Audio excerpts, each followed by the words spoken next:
A gute Woche and a freilichen Chaneke. The Rebbe Zolgesensen began the Farbrengen this afternoon that today's Farbrengen is for two reasons. First of all, it is Shabbos Mevorchim. And secondly, the fact that it is Shabbos Chaneke. Shabbos Mevorchim we have many times throughout the year. 11 times or even 12 times in a leap year. However, Shabbos Chaneke is something which comes only once a year. Shabbos Mevorchim is obvious that it is an inyan of bracha. The whole idea of Shabbos Mevorchim is, as the word itself expresses, we bless the new month which we are entering. Chaneke, the Rebbe went on, is also an inyan of bracha. Because Chaneke, the idea of Chaneke is that we celebrate that the Beis HaMikdash was rededicated.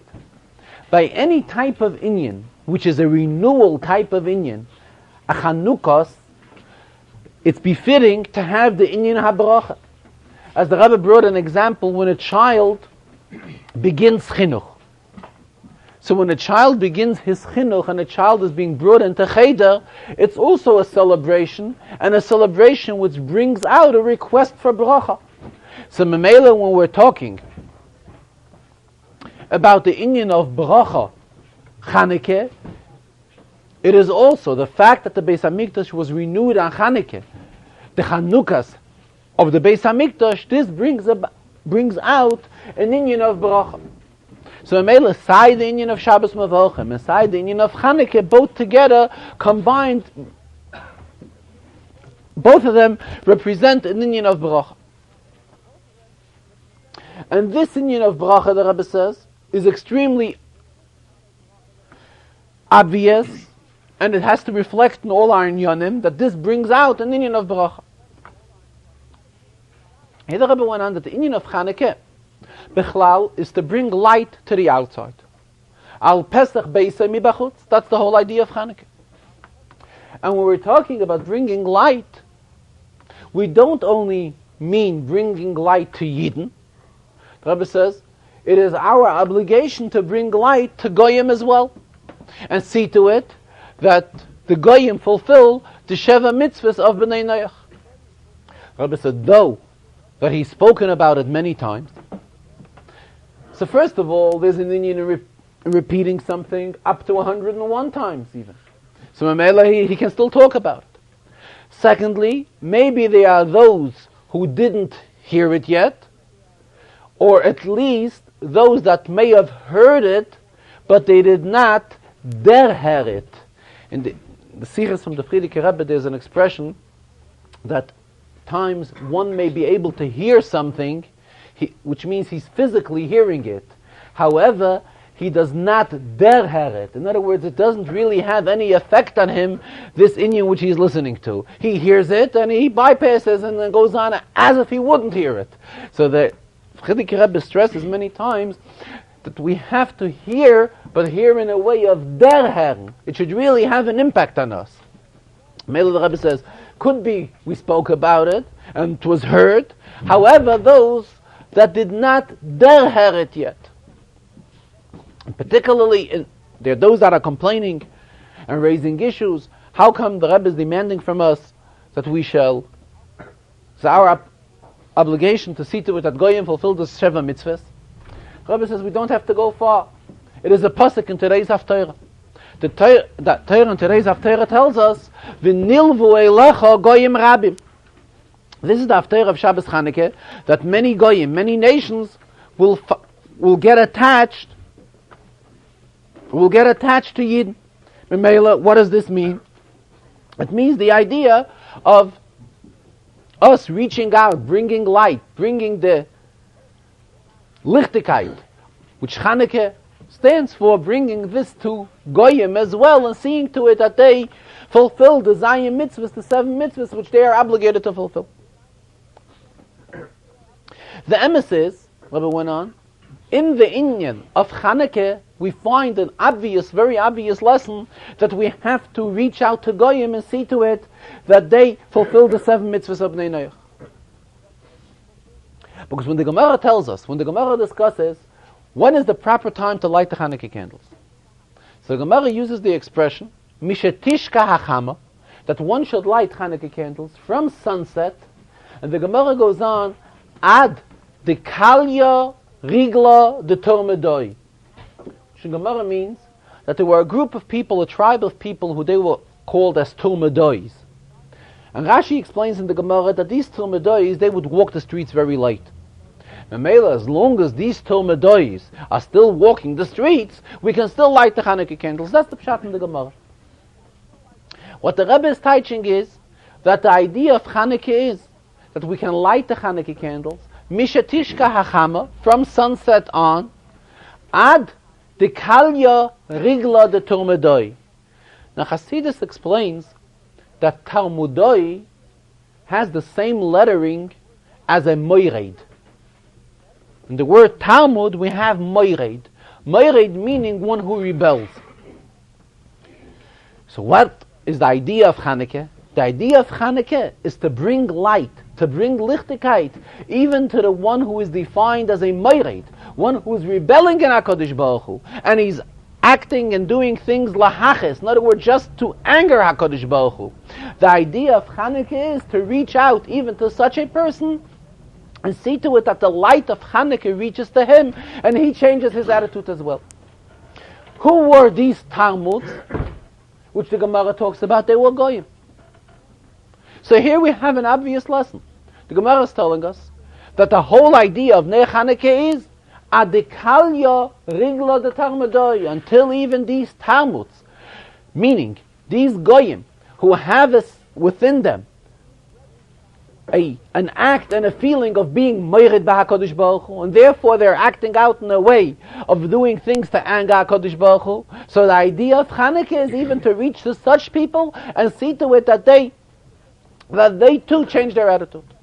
Therefore the Rebbe says he's been talking about this inyan and repeating it many times, and he's also asking that those neiros lahoyer who are repeating his words, and therefore this inyan which the Rebbe discussed in the Farbrengen is reaching out to other Yidden, they too should also not forget to mention this inyan and the importance of this, of reaching out to Goyim and seeing to it that the Goyim fulfill the Sheva mitzvahs, B'nai Noach, the Zion mitzvahs, the 7 mitzvahs which they are obligated to fulfill.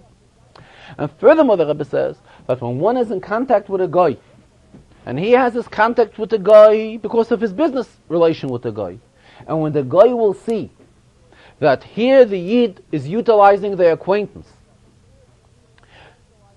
not for an inyan of business in any way whatsoever, and not for something which the Yid is going to earn any profit on, but he's utilizing it to see to it that the Goy should fulfill the 7 mitzvahs of B'nai Noach. This, the Rebbe says, will ultimately lead to it that the Goy will reward the Yid that simply even begashmi is, that the Goy will say to it that the Yid will simply make more money through his association with him, because the Goy will be very appreciative of what the Yid is doing for him.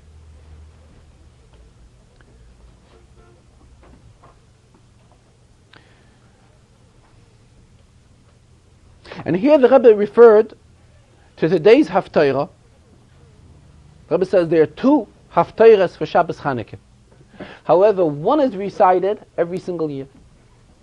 One is not necessarily recited every year, because not every year do we have twice Shabbos Chanukah. It could be, there can be a year with 2 Shabbosim in Chanukah.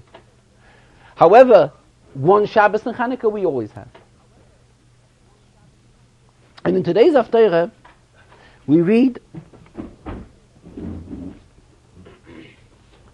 about Vayomer Hashem el Asoton, Yigar Hashem b'cho Asoton, V'yigar Hashem b'cho haboicha b'Yerushalayim, haloize ud mutzal me'eish. In other words, the Satan here is bringing out that he's seeing begodim hatzoyim, seeing dirty clothes. So HaKadosh Baruch Hu is saying that the Satan should not get involved. In other words, what the Rebbe is trying to bring out, what we find in today's Haftarah is how precious and dear every single Yid is. The Haftarah uses the expression haloize ud mutzal me'esh, that an ud mutzal me'esh means someone who was saved from a burning fire.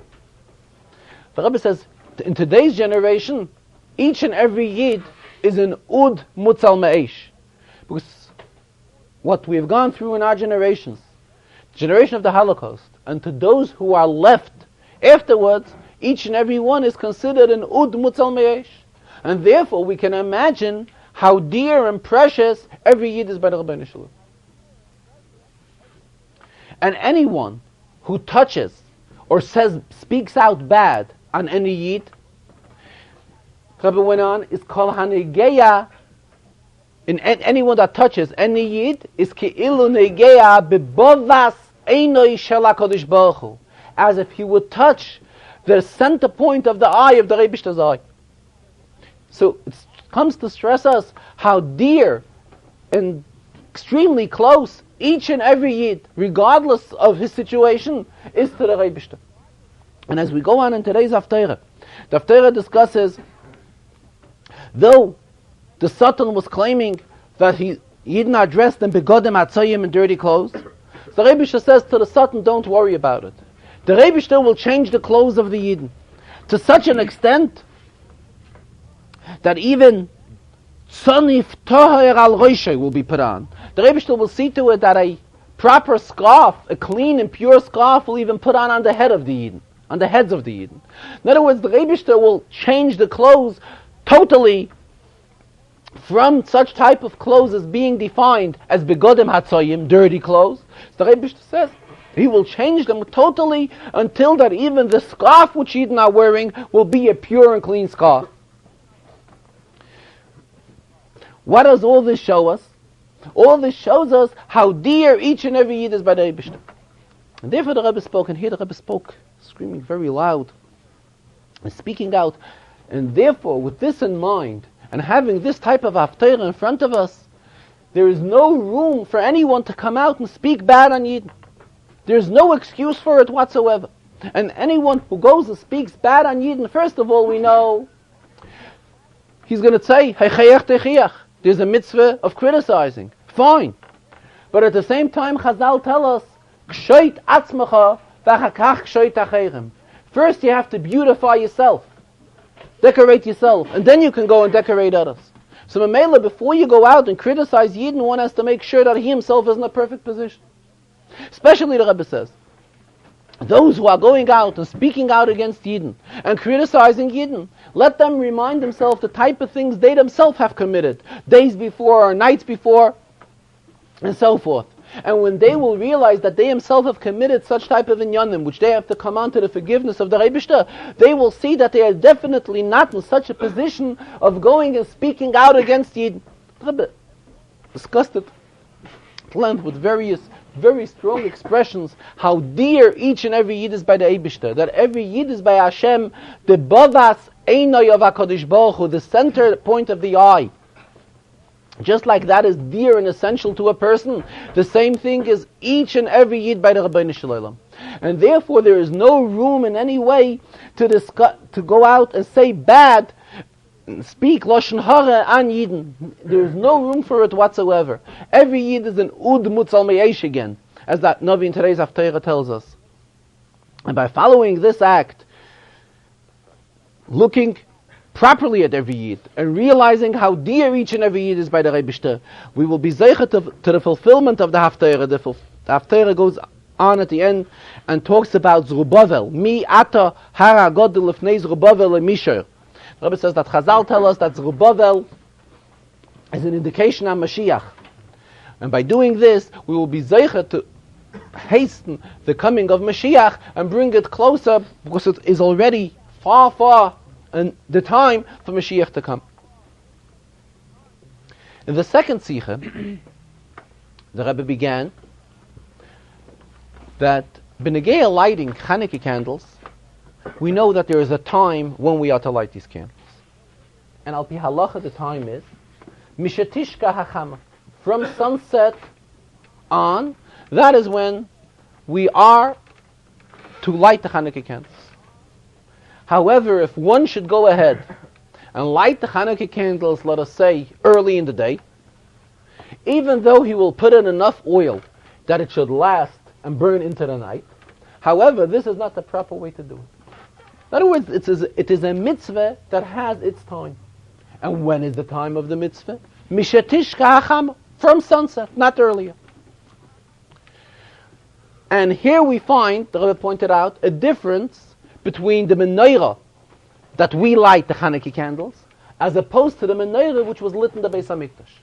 The menorah which was lit in the Beis HaMikdash had to be lit earlier. There was no such thing as lighting the menorah mishatishka hacham after sunset. The menorah was lit late in the afternoon, however, not mishatishka hacham. After sunset, bichlal, there were no avodas done, no korbanos brought in the Beis HaMikdash. And the menorah which was being lit, also not. Another difference which we have between the menorah which was lit in the Beis HaMikdash and to the menorah which we have now, the menorah which we light now is involved with a concept of pirsum and nisa, to publicize and reach out to as many people as possible should see and know about the menorah which we light. The menorah which was lit in the Beis HaMikdash, there was no concept of pirsum, of publication, publicizing it in any way. On the contrary, the menorah was lit in the Beis HaMikdash, in the ulam, which was right after the heichal. And who would be the one that would enter to do it? It would be a kohen. And only kohenim were permitted to enter that area. So Mamela, we cannot say in any way that there was an inyan of pirsum, an inyan of publicizing the fact that the menorah was lit every night in the Beis HaMikdash. However, by menorah of Chanukah, we do have a great stress on pirsum and nisa, publicizing the miracles which HaKadosh Baruch Hu has done with us. When it comes to light the menorah on Friday, we cannot light mishatishka hacham, because mishatishka hacham we are prohibited to light a candle. So actually, there would be two alternatives. There would be one alternative to say that we should not light the menorah altogether on Friday. Where do we find such a thing? We find it even by mitzvahs of Minat Torah. We find it in the mitzvah in the yontav of Sukkot. In the yontav of Sukkot, when we know we bench on Daled Minim, it comes Shabbos, we don't bench on Daled Minim. And let us not forget that benching on Daled Minim is an inyan midaraisa, it's an inyan Minat Torah. Still, at the same time, we are told it comes Shabbos, we do not do it. Chanukah Licht is something which the Chachamim have instituted. So it could have been in a way of Heim Amru, the Heim Amru. The same Chachamim who told us that we have to light the Chanukah candles, they told us that when Chanukah comes out on Shabbos, on that night we shouldn't light Chanukah candles. Afal Pikein, we see that this is not the way the halacha is. The halacha is, comes Friday, not evening of Chanukah, we light Chanukah candles, and we light Chanukah candles earlier, something which all week we do not do, and we make sure that we pour in as much oil that it should burn into the night. What does this really mean? And why Taka is it in such a way? And not like we have in other mitzvahs, that the mitzvah is totally not fulfilled on Shabbos, with whatever type of explanation, but still we do not do it on Shabbos physically. Why is Chanukah different? So here the Rebbe brought a Gemara in Avodah Zarah and compared it to this concept. The Gemara in Avodah Zarah discusses that there are certain streets, avenues, which are full of Avodah Zarah. And the Gemara there brings out that we are not permitted to walk through that street. Why? Because that street is full of Inyane Avodah Zarah, and therefore it is prohibited for us to walk through such a street. So Rabbi says, the question arises, what do we do if we know that for whatever reason a Yid wound up being in one of those streets, Rachmana litzlan, and it is our obligation to see to it, to reach to that Yid with lichtigkeit and warmkeit, and make sure to get him out of there? How do we do it? What do we have to do? We have to make, Rebbe goes ahead, such a strong and powerful light where we are, that it should reach out even to those who are in an area where physically we cannot get close to them. The same thing the Rebbe says, here comes one day in the Yontif of Chanukah when we light the Chanukah licht early. What does this stand for? It stands for that we're putting on extra light. In other words, we're emphasizing here to reach out to those where the average length of the Chanukah candle which we put on every day is insufficient to reach them. And by this amount of light, it would not be enough to reach them and affect them and warm them up. Comes Shabbos Chanukah. Shabbos is a higher madrege. Shabbos, we know, elevates the entire week. So all the days of Chanukah from till now are elevated on Shabbos. And the entire avodah of Chanukah, when it comes Shabbos, it is fulfilled in a way of menucha, in a way of oineg, because this is what Shabbos stands for. Memela, it has a stronger effect even on those where the regular light of Chanukah would not reach them and would not inspire them. Here we are performing something where we're lighting Chanukah licht. It should burn longer. What does it mean it burns longer? Actually, why taka don't we light the Chanukah licht during the day? Rabbi says the Gemara uses the expression because during the day it would be like shrage betihara maya hana. It's an expression, an Aramaic expression.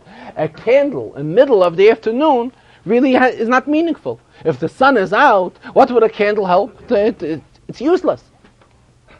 That has been a Geya Chanukah all week. However, comes Shabbos, where I told here is a special.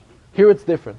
And here we are told we have to light it longer and light more. So by doing this, it would have a stronger effect and reach out stronger where there's a stronger need, to areas where there's a stronger need for light, for the light of Chanukah. And there's more need for the warmth and inspiration which the light of Chanukah stands for and brings.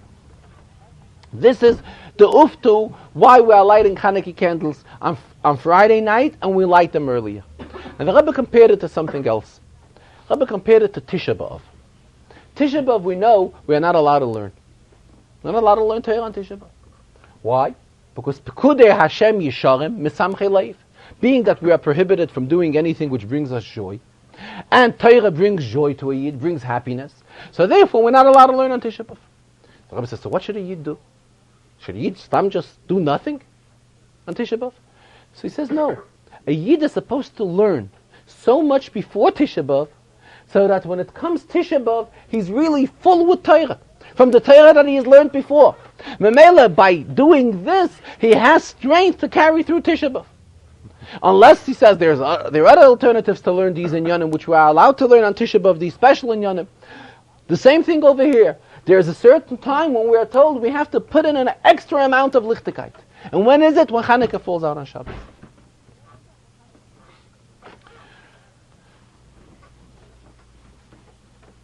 Later in the Farbrengen, as usual, the Rebbe discussed Rashi in this week's Sedre, as well as a continuation to the Rashi which was discussed last week, and also the Shir and the Rambam of today's Shir and Rambam. Firstly, let us go to last week's Rashi. Last week the Rebbe discussed the various interpretations which we find in Rashi when it comes to the word of Hashem Itoy. The Rebbe explained why is it that by Potiphar, the second time it is mentioned Hashem Itoy, Rashi learns that the meaning in Hashem Itoy means Shem Shamayim Shogol Bepiv, that Yosef was constantly referring to HaKadosh Baruch. However, there is a third time where it is mentioned, and that is when Yosef was in prison, in the Beis HaSoya. And when Yosef was in the Beis HaSoya, the pasuk says, "Ein sar Beis HaSoya royes kol me'uma biyadai." The prison guard, whoever was in charge of the prison, does not see anything by Yosef. Only thing he sees, Ba'asher Hashem itay, Va'asher hu oiseh Hashem matzliach. He sees that Hashem is with him. What does Rashi say on the words Ba'asher Hashem hu itay? Rashi says on these words, Bishvil she'Hashem itay. Because Hashem is with him, that is why he's successful. So the Rebbe asked, why does Rashi have to teach here different than he just teach ben Yosef and Potiphar. By Yosef and Potiphar, we touched Hashem Mitoy that it means Shem Shamayim Shogo Bepiv, that Yosef was constantly referring to the Rebishter. Why can't we say the same over here? Also, the Rebbe went back previously in Chumash Bereishis. We have by Yitzchak, by Avimelech.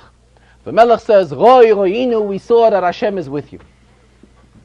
And there, when we touch Roi Roinu, we saw that Hashem is with you and Hashem is with Avram. That is why it's Roi Roinu. There, Rashi also doesn't touch that it means Shem Shamayim Shogo Bepiv. So, B'negei Avram, rather B'negei Yitzchak, the Rebbe explained, by Yitzchak, it was obvious that HaKadosh Baruch Hu is watching him. Why? Because the pasuk there tells us, Vayizra Yitzchak, Vayimtza Meya Sha'orem. So Rashi comments, Vayevacheu Hashem. So what does Rashi comment? That Yitzchak gave Meiser, and after giving Meiser, he still had a very successful year.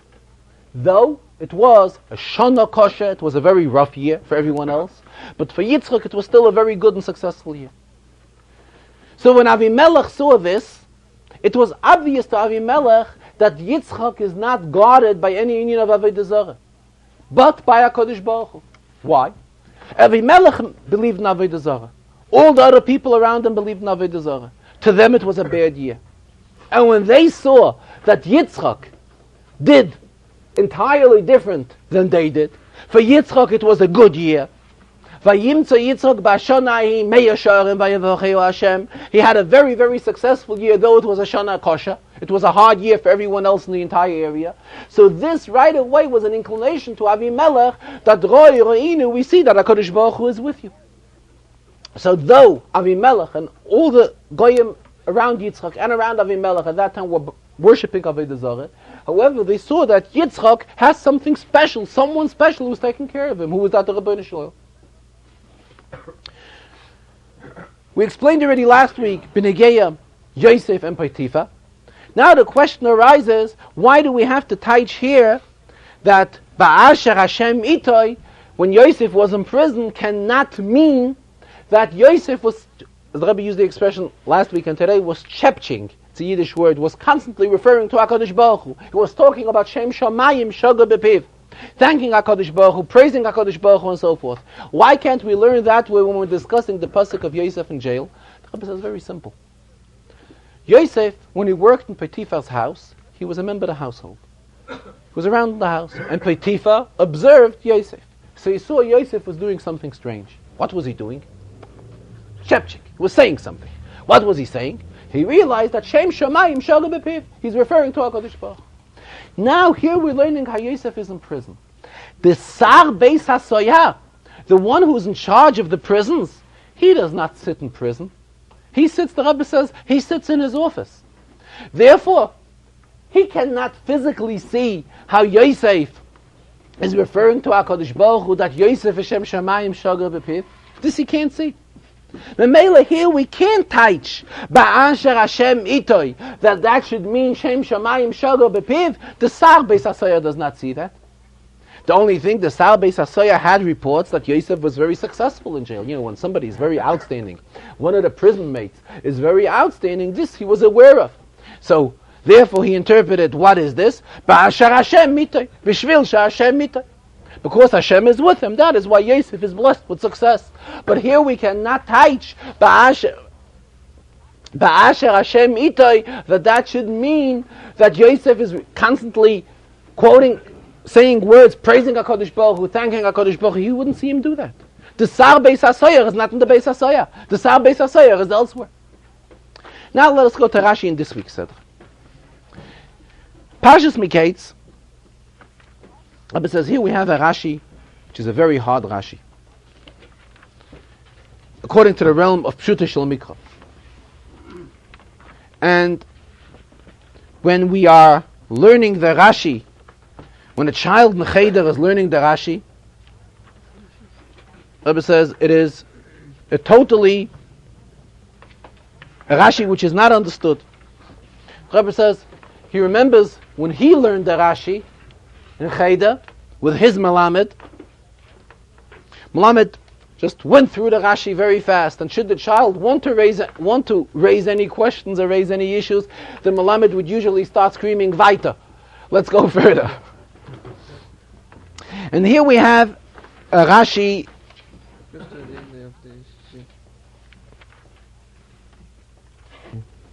When the brothers are begging Yaakov that they should be able to take along Binyamin with them.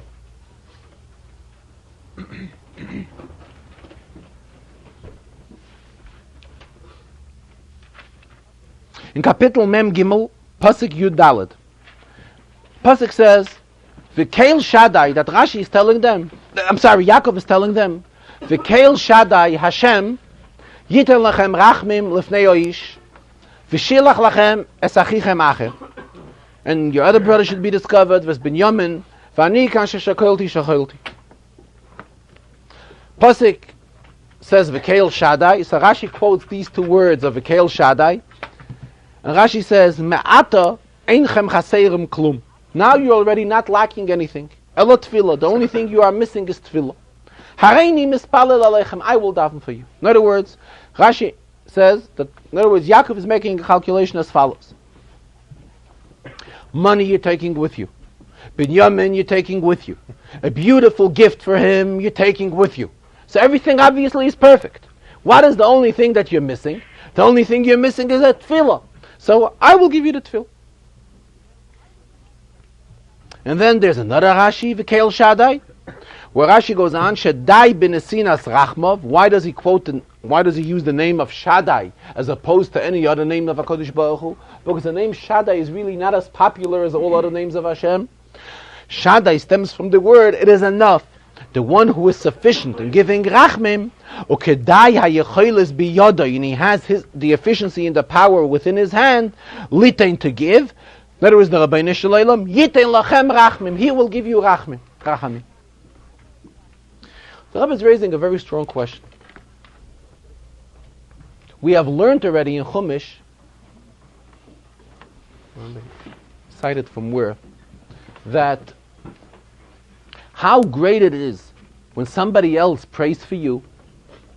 The best thing is, Rashi already brought it in Chumash, Yofet tfilas hachoyle. The tefillah of the choyle himself could accomplish much more than if anybody else prays for him. That's right, from Yishmael, right, from Haggah we learn it, right? Thank you. So this is something which we already introduced in the Torah. So the question arises, if Yaakov saw a need for tefillah, why was Yaakov the one that was mispalel? Yaakov should have told his sons, the children, now go ahead and do tefillah. Now that you already have everything, now go ahead and do tefillah. Especially if we look through what's really happening here. Obviously, there's nothing extraordinary going on here. Something very natural. In fact, this comes at the end of a conversation. Here a few psukim before, Yehuda told Yaakov, Ki lulei hisma'amanu, ki ato shavnu zeh pamoy. He's trying to convince Yaakov to let them take Binyamin. So he's telling him, if you wouldn't have detained us, we could have been back twice already. So, actually it's a derech hatevedike situation. There's nothing really unusual going on here. It's a regular dialogue. First, Reuven came, and Reuven told his father that if something will happen to Binyamin, you can go ahead and kill my children. So this did not have any hashpah on Yaakov. In fact, Yaakov expressed himself, for aren't Reuven's children also my children? In other words, what kind of an argument is this? But when Yehuda came, Yehuda gave him a logical argument. Yehuda told him, come on, enough. We need food. We have to go down to purchase food. And if you wouldn't have detained us, we could have been back long ago already. And why detain us? Let us go. And after Yehuda gave this explanation to his father, it convinced him. And immediately, fine, prepare, take along Mizimra Sa'aretz, get him a gift, take enough money, kesef mishne, and go ahead. So, actually, there's a tivistic situation here. There's nothing unusual. The Rebbe is explaining what we have learned before in Bereshis, by Yishmael and Hagar, where there's an inyan of Tfilas HaChoyle, that when one is sick, so Rashi tells us that if the Choyle himself prays, this has the strongest effect by HaKadosh Baruch Hu. That is when there is room seen, where one sees room, what to be mispalel for. Here the Shvatim did not see any need to be mispalel whatsoever. They felt that everything is okay. They could go without tefillah. It was a derech hatevah thing. What are they going to go to shop food? Why is there a need to go and pray? Why is there a need for tefillah when they're going out to shop food? So they had everything, they were ready to go.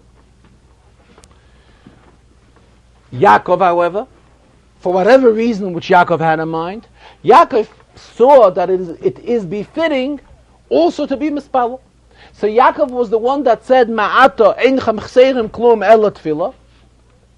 Hareini mispalel aleichem. Yaakov will be mispalel for them. He didn't tell them to be mispalel because obviously they didn't hold that there's a need here for tefillah. They wouldn't have been mispalel. They didn't hold that there's room for tefillah here. They're going in a regular routine type of thing. What are they really going to do? They're going to purchase some food. And they are protected technically with everything. They've taken along binyamin and they're taking along food and they're taking a gift. So maybe they don't see any need for tefillah. However, Yaakov does see a need for tefillah. So that is why Yaakov is mispalel for them. And here the Rebbe also raised the question, this is not a tefillah, this is a bracha. That HaKadosh Baruch Hu should give you rachmim, you should, in front of the person. So the Rebbe is teaching, this Yaakov is saying, this is not the text of Yaakov's tefillah, this is Yaakov's bracha. In other words, this Yaakov says this is a result of his tefillah. Yaakov was mispalel to the Rebbeinu Shalom that the Rebbeinu Shalom should help them, that they should be matzliach. Being he was already mispalel, therefore what is going to happen now? Keil shada yita lachem rachmim. He's addressing his children. He's telling them, you know what's going to be? Now that I pray to HaKadosh Baruch Hu for you, so the Rebbeinu will be yita lachem rachmim. The Rebbeinu hopefully has accepted his tefillah, and therefore yita lachem rachmim, lifnei ya'ish, and everything will be fine and peaceful. B'negeya the Rambam, Rebbe says, here we see how everything is b'ashgacha pratis. The Rambam was written 850 years ago. And here we will find that as we are learning the Shiurim of Rambam, as the Rambam is divided for learning 3 prakim a day, which is something which was done mamish recently. And by doing this we will complete the entire text of the Rambam to the Rambam's, approximately to the Rambam's birthday, which is a few days before Pesach. Still, we will find how these shiurim have a strong shaykhs to the inyan of Chanukah. What are the shiurim of these days? Shiurim of these days are about inyanim of tumah and also about tahara. What do we mean by tahara? How does one who was tamei become tahir? That is through mikvah. Mikvah brings to tahara. The idea of Tumah v'Tara played a major role in Chanukah. By Chanukah it was Timu kol hashmanim shebeheichel. All the oils were not pure and they weren't able to be used. What happened later? They found Pach Echad. One little jar of oil was found which was Chasum b'chesomeh shel kohen gadol, and they were able to light this oil. However, all the people were tamei. So in order for them to even use this oil, they also had to go to mikveh, and then they were able to use this oil. So here we have the inyan of mikveh. As well as to make new oil. Who was able to make new oil? Also only people who were tahor, people who were pure. So again, those that went to mikveh, they were able to make the oil. So right away we have, in the shiurim of the Rambam, which I learned during Chanukah, here we discuss an inyan which has a very obvious shaykhs to Chanukah, the entire inyan of Tumah v'Tara. However, the Rebbe went a step further. The Rebbe raised the question, we find in the Rambam in Hilchas Chanukah, we find, where the Rambam tells us what did the Yevonim really want, what did the Greeks intend. And the Rambam tells us that the intention of the Greeks was that the Yidden should have no shaykhs to Torah whatsoever, to mitzvahs. And as we say in Va'ala Nisim, that the intention of the Yevanim was Lahavira mechuker etzanach, that they wanted to take us away from all the mitzvahs of chukim.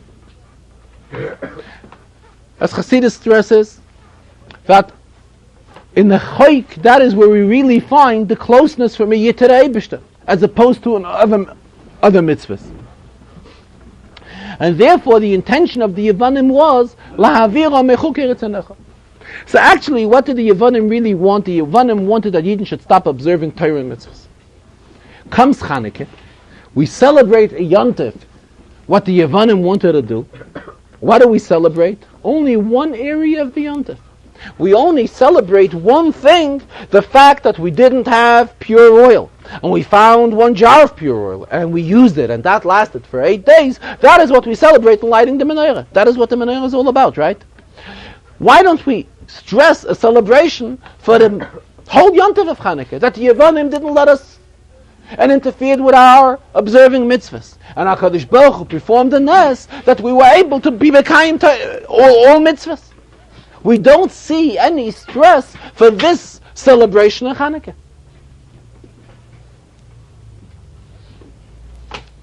So Rebbe is explaining that we find in the Rambam, in these halachas, in these prakim, where the Rambam discusses all the inyanim of Tumah V'Tara, the Rambam tells us that the entire idea of Tumah V'Tara cannot be explained in Seichel in any way whatsoever. The whole basis of Tumah V'Tara is based on an inyan of Choik. Therefore the Rebbe says, when we celebrate on Chanukah the Nes of the Menorah, we don't only celebrate the Nes of the Menorah. By doing this, we are celebrating the entire idea. What the Yevanim intended, what they wanted to do, Chas v'Shalom, was La'avira mechuker etzanecha. That is what they wanted to do. They wanted to break us off, to defer us from fulfilling all the chukim of HaKadosh Baruch Hu, right? By lighting the Chanukah menorah, hereby we're expressing an inyan that there was no pure oil, and pure oil was found, and it lasted for 8 days. The whole inyan of purity, Tumah V'Tara, this is a chayk, as the Rambam himself tells us. Memela, by celebrating this, we are not just celebrating this particular Nes. Here we are celebrating the entire Nitzachon, the entire victory which was held on Chanukah, whereby our victory was, where they wanted La'avira mechuker etzanecha, and Baruch Hashem, this did not come true. How do we celebrate this? We celebrate it in lighting the menorah, because here in the menorah is an inyan which is tied with Tumah V'Tara, and in Tumah V'Tara is an inyan of Chayk, and thereby in this Chayk, this is a reminder for all the Chukim, that the Yevanim wanted La'avira mechuker etzanecha, and here we have a reminder telling us that HaKadosh Baruch Hu performed this great Nes on Chanukah, and therefore we are continuing to be mekayim chuker etzanecha, not chas v'shalom like the Yevanim wanted. And here the Rebbe pointed out, in the Rambam, we find the very closing of the Inyanim of Tumah V'Tara, there the Rambam talks about Tara meaning b'mei hadas hatohir. In other words, the Rambam compares Tahara to Torah. Torah is an inyan of Tahara. The Rambam uses the expression that one is toivel himself, one immerses b'mei hadas tohir. So the Rebbe says it would seem to him, he says it has to be checked in old texts, in old manuscripts, that there's an error here. Why? The expression should be twice tohir. One who is zichtoivel b'mei hadas hatohir is tohir. So obviously the Rebbe says when the Bocher Hazetzach, in other words, the one who did the typesetting, as we would refer to it today, saw the word tohir twice, he probably thought it's an error. So that's why he omitted one of them. The Rebbe says really it should read, the way it seems to him it should read, one is toivel b'mei hadas hatohir is tohir. Another inyan which the Rebbe spoken later in the Farbrengen was the Rebbe gave mashke for the Pegisha, which is taking place this weekend, and this is the Pegisha for the Jewish women. The Rebbe stressed in Hanukkah we find a major role for Jewish women. The Gemara uses the expression Sha'af hein hoyu ba'isei hanes, that they also had a participation in leading to the Nes. And this is the story about Yehudis. And there are some Rishonim who learn Pshat and Gemara, not Sha'af hein hoyu ba'isei hanes means they also participated in the Nes, but they learn Pshat and Gemara Sha'af hein hoyu ba'isei hanes, that the Iker Nes, the main part of the Nes, came through them. Mele the Rebbe said it's a very appropriate time to have such type of a Pegisha, to reach out to women be Yisrael and discuss in Yanim, which will ultimately lead them and bring them closer to the entire idea of Chanukah and to the entire idea of Yiddishkeit. And as a participation in this, the Rebbe will give mashke from the Farbrengen, and so we know, Mari tells us, G'doyla legima shemekareves, there's a closeness which is created through the union of a drink, and therefore this should be considered the Rebbe's participation in this, in the Pegisha. While mentioning the union of G'doyla legima shemekareves, Rebbe says there are some who are complaining and are having tinus why he put a limitation and he put regulations regarding to drinking of mashke, and he does not let drink more than 4 times. Selachai. And they claim, here's the Gemara. The Gemara tells us, G'doyla legima shemekareves. That look, the greatness of drinking, that drinking, legima means drinking. Shemekareves, it brings about a closeness. The Rebbe says, you know what the pshat in the Gemara is, G'doyla legima shemekareves? The Gemara does not talk about water, about mashke. The Gemara talks about water. Says there's nobody stopping anyone from drinking water.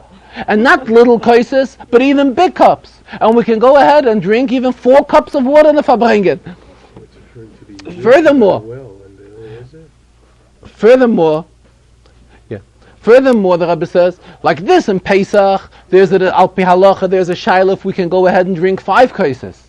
The Rebbe says in a regular Hasidic Farbrengen, if one wants to drink even 5 cases of water, 5 cups of water, nobody will stop him either. And furthermore, the Rebbe says, the whole idea originally of drinking mashke stems from a Gemara. Gemara tells us, mashke is a behemah. Before a behemah would be brought to shchita, so the behemah would be given a drink. What was the goal of this drink? So Gemara discusses it, that this drink would accomplish that in case the behemah has any sirches, in other words, in the lungs it is not smooth, it is not glatt, the power in this drink would be that it would remove the sirches.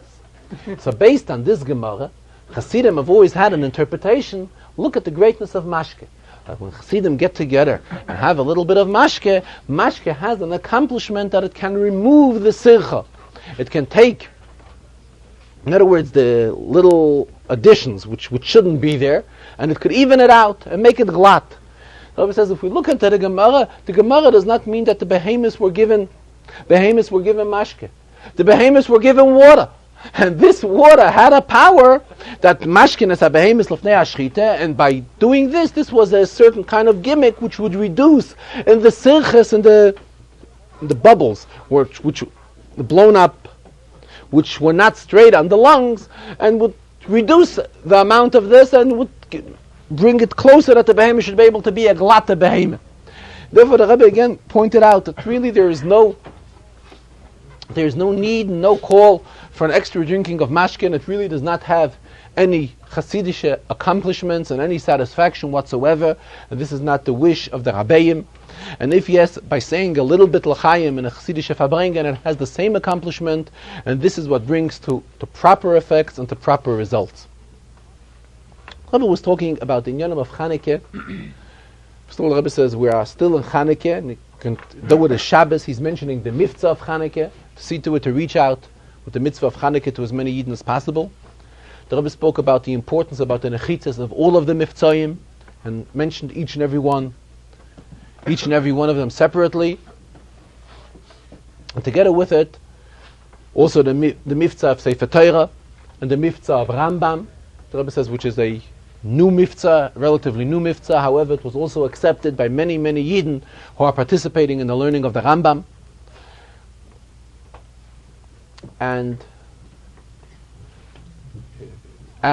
also, at the same time, the Rebbe spoke about the greatness of giving tzedakah, for example. And stressing the greatness of tzedakah, the Rebbe says that when one gives a large sum of tzedakah, it is obvious that everybody realizes and everybody understands that this is something which deserves fame and deserves stress and deserves to be publicized, especially based on an expression in the Rashba. The Rashba uses the expression mitzvah lefarseim oisei mitzvah, that it is a mitzvah to publicize those who do mitzvahs. However, when one goes in the street and sees a poor person and makes a small contribution of tzedakah, small could even be a penny. The Rebbe says, though we know that today in the United States a penny does not have much value, even high pennies does not have much value. However, at the same time, it is still considered a contribution of tzedakah. And when one goes in the street and sees a poor person, the Rebbe says, even if we see a poor goy asking for tzedakah, al pi halacha, halacha is mefarnesin aniyei akum im aniyei Yisrael. It is our obligation to see to it to feed goyim who are in need of tzedakah as well. And therefore, one may say, it is really nothing outstanding by giving a small penny or two or a few pennies for tzedakah. What is the great thing in giving a penny for tzedakah? And here the Rebbe says this is our error. We do not realize it. Giving tzedakah and the greatness of giving tzedakah does not mean only giving tzedakah in large contributions. When we're talking tzedakah, it means even pennies. And especially in light of what Chazal tell us, Yoser mimasha habalabayis oisei ma'ani ha'ani oisei ma'balabayis. That much, when one gives tzedakah, obviously he thinks that he's doing something for the poor person. The truth is, more than the contributor is doing for the poor person is really accomplishing more for the one who's contributing. In other words, the reward, the spiritual reward, as well as the physical reward, by tzedakah it says the Rebbeinu Shalom rewards physically as well, which is awaiting for the donor, is by far much more in comparison than the type of donation which he gave. So the Mele Rebbe says this applies to all donations of tzedakah. And when we're talking about a penny giving to tzedakah, the same thing applies to a penny. Chazal tell us, Yosef, we just mentioned, that the Yosef memasha ani Yosef ma'balabayis, habalabayis Yosef ma'ani. So Mamela, the greatness in tzedakah, and the Rebbe says when there's somebody walking together with you in the street, and somebody sees you giving this penny of tzedakah, and he's seeing what to tzedakah, or a few pennies to tzedakah, and this person is realizing what you are doing. Explain to him what you're doing. Tell him what you're doing, and tell him the greatness of tzedakah. In other words, just like we find by Nes Chanukah, we find that there's an Inyan in Chanukah. Chanukah stands for Pesumei Nis, as we just discussed, to publicize the Nes, and that is why Chanukah is done with a lot of publicity and a lot of publication, reaching out to many, many people. Same thing the Rebbe stresses really applies to each and every mitzvah. And every mitzvah, when we stress it and we publicize it and we introduce it to many, many more people, we're accomplishing tremendous things. And here the Rebbe was discussing tzedakah as an example. And again, talking about tzedakah, the average daily type of tzedakah which we can give. We walk in the street and we see somebody and we see he's in need of a few pennies and we give him these few pennies. This is a tremendous, tremendous thing. And this is what the Chazal mean, that the giver of tzedakah, the donor to tzedakah, is rewarded tremendously by HaKadosh Baruch Hu. Is rewarded to the extent, as Chazal say, that Yosef memasha abalabayis oiseh ma'ani ha'ani yosef ma'balabayis, which we just said, that the poor person is in turn giving more to the donor than the donor has given to him. And by walking with other people, and when we walk with other people in the street, it comes out to walk with them, and we point this out to them. Hereby we're having an opportunity to introduce them to a tremendous thing, to the mitzvah of tzedakah, which is not only is it a great mitzvah, but it also brings a tremendous reward, as we just kept on stressing, to the ones who are giving the tzedakah. And this is as an example in the mitzvah of tzedakah, but the same applies to all the mitzvahs, and particularly Rabbi referred to each one of the Miftzayim, to see to it, to reach out to all Yidden, wherever possible, with each one of the Miftzayim, and the Rebbe listed each and every one of the Miftzayim. And as the Rebbe concluded in one of the Siches, that by doing all of these inyanim, this will lead to the coming of Mashiach now. A gute Woche.